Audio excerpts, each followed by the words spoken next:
The medical examiner ruled it a homicide. Good evening. For the second time in as many weeks, a police officer in connection with the tragic shooting.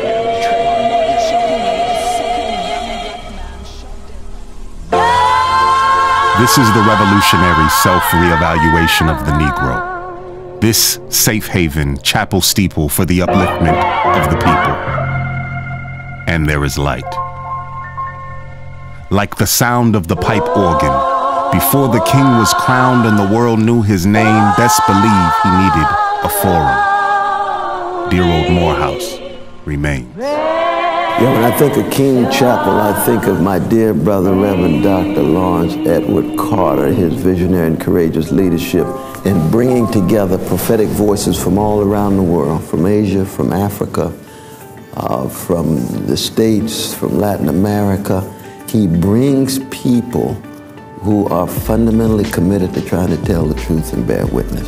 And they drop bombs because for them, they know that they probably will never speak in front of a congregation of 1,800 young black men like that are there just sucking it up. It's powerful, man. The thing in my city that brings people together are funerals and football games. So to have us come together for intellectual discourse and just for camaraderie and no bad ills come from it, it's powerful. A lot of people try to say the HBCUs lack diversity, and what I've found is that there's a lot of diversity of thought and behavior in the black community. And the weekly King's Chapel Crown Forums, I see that diversity and I appreciate that, and I just love my people even more. So when a Spike Lee or whomever arrives at that occasion and has the opportunity to speak to those kids, they say stuff that you're like, yeah, that they don't say on 60 Minutes, that they don't say on national TV, you know, that has this intimacy, this level of intimacy that really has never been matched in my life.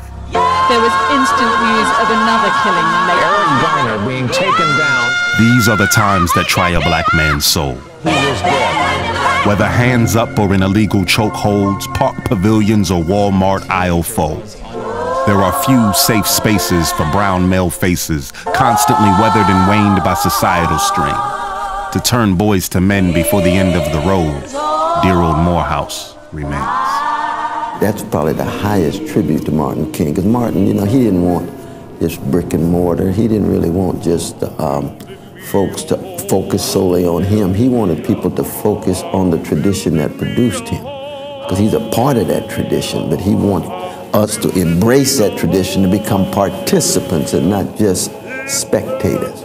When King Chapel was built in 1978, it was a beautiful building, and they knew that it was going to be a multi-purpose place. I mean, they had pageants and all types of stuff here, ranging from funerals to speeches. It was a heavily trafficked place. But over the next almost 40 years, very little money has been put into King Chapel. And the college, like most black colleges, has to make tough decisions every year. What's our budget going to do? And so it's not that King Chapel has been ignored by the college, but the college has to make tough decisions. This year, what will our budget do? Will we build a new dormitory? Will we build a new academic building? Do we have money for college scholarships? So over the past 40 years, almost nothing has happened here in terms of renovation. The staff has done an amazing job keeping it up. But 3 million people have cycled in and out of here over almost 40 years. And so the college loves this place, but it hasn't been able to put the time and the resources into it to keep it up. It's no longer a matter of us being obliged to go to a Morehouse because we have no other options. Now when we go there really because it is a historical landmark that carries something that that those other places that did not welcome us, it's impossible for them to carry. This is not separatist. This is imperative to the narrative of this country's development, black excellence woven into the fabric of this nation's clothing. This sacred space is not just brick and mortar.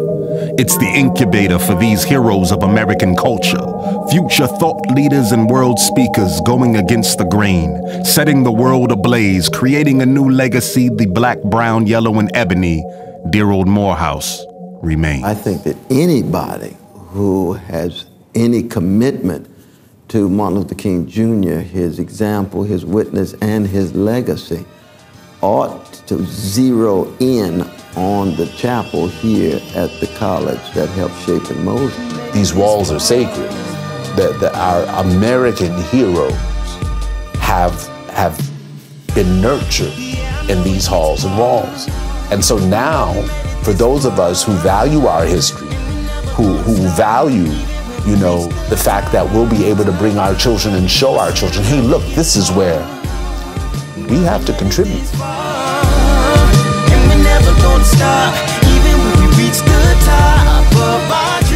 And with your help, we can make sure dear old Morehouse remains.